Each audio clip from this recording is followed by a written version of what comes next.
Hello friends, welcome to my channel. So ఈరోజు మనం capsicum శనగపిండి ఫ్రై ఎలా ప్రిపేర్ చేయాలో చూపించబోతున్నాను. చాలా టేస్టీగా ఉంటుంది ఫ్రెండ్స్. ముందుగా అయితే శనగపిండిని ఇలా ఒక ప్యాన్లో బాగా మంచి అరోమా వచ్చేంత వరకు ఫ్రై చేసుకోవాలి.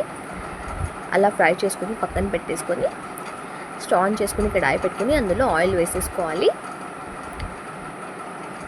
ఆయిల్ కొంచెం వేడైన తర్వాత జీలకర్ర వేసేసుకుందాం. కొంచెం చిటపటలాడిన తర్వాత ఇందులో 2 మీడియం సైజ్ ఆనియన్స్ని పీసెస్గా కట్ చేసేసుకొని వేసేసుకోవాలి.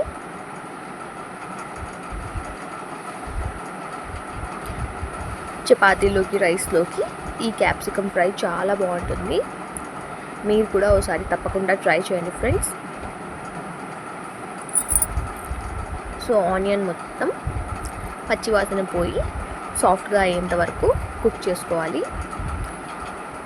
ఇందులో ముందుగానే నేను ఉప్పు యాడ్ చేసేసుకుంటున్నాను. మొత్తం ఫ్రైకి సరిపడా ఉప్పు ముందుగానే యాడ్ చేసేసుకున్నాను. సో ఇలా బాగా మంచిగా కుక్ అయిన తర్వాత ఇందులో అల్లం వెల్లుల్లి పేస్ట్ యాడ్ చేసుకోవాలి.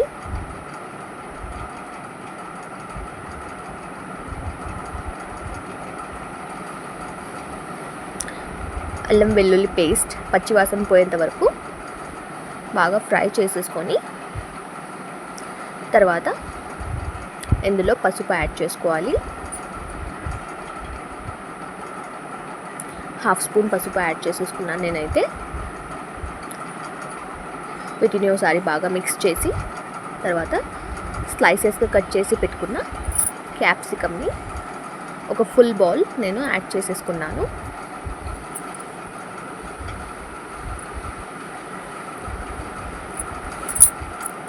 ఇక వీటన్నిటిని మీడియం ఫ్లేమ్లో బాగా కుక్ చేసుకోవాలి, మిక్స్ చేసుకుంటూ.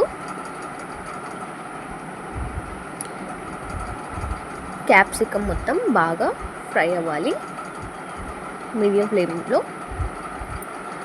ఇలా క్యాప్సికమ్ని బాగా సాఫ్ట్గా అయ్యేంత వరకు కుక్ చేసుకోవాలి. ఫ్రెండ్స్, మన ఛానల్లో ఇంకా చాలా వీడియోస్ ఉన్నాయి రెసిపీస్వి. వాటిని కూడా ఒకసారి తప్పకుండా ట్రై చేయండి. మన ఛానల్ని సపోర్ట్ చేయండి ఫ్రెండ్స్. అండ్ ఇందులో తర్వాత నేను ధనియాల పౌడర్ యాడ్ చేసుకున్నాను. వీటిని కూడా ఒకసారి బాగా మిక్స్ చేసేసుకొని తర్వాత మొత్తం ఫ్రైకి సరిపడా కారం నేను యాడ్ చేసుకోబోతున్నాను. ఇక్కడైతే నేను 1 ఫుల్ స్పూన్ వరకు కారం యాడ్ చేసుకున్నాను.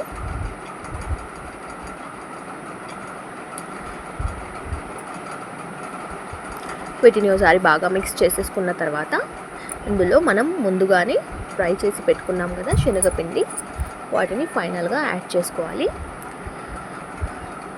ఇలా బాగా కలుపుకుంటూ ప్యాన్కి అంటుకోకుండా మీడియం ఫ్లేమ్లో పెట్టి కుక్ చేసుకోవాలి. ఒక 2 మినిట్స్ బాగా కుక్ చేసేసిన తర్వాత స్టవ్ ఆఫ్ చేసుకొని ఒక బౌల్లోకి సర్వ్ చేసుకుంటే ఎంతో టేస్టీగా క్యాప్సికమ్ ఫ్రై అనేది రెడీ అయిపోయినట్టే. చూసారు కదా ఫ్రెండ్స్, క్విక్గా అయిపోయే రెసిపీ. ఒకసారి తప్పకుండా ట్రై చేయండి ఫ్రెండ్స్. మన ఛానల్ని సపోర్ట్ చేయండి. Don't forget to like, share and subscribe to my channel హైజూ స్విరల్. సో ఈరోజు మన రెసిపీ నచ్చినట్లయితే తప్పకుండా ఒకసారి ట్రై చేయండి మీ ఇంట్లో కూడా. మీరు మన ఛానల్ని సపోర్ట్ చేయడం వల్ల నాకు మోటివేషనల్గా ఫీల్ అవుతుంది. సో ఇలాంటి మరిన్ని వీడియోస్ కోసం మన ఛానల్ని సబ్స్క్రైబ్ చేసుకోండి. Thank you so much for watching.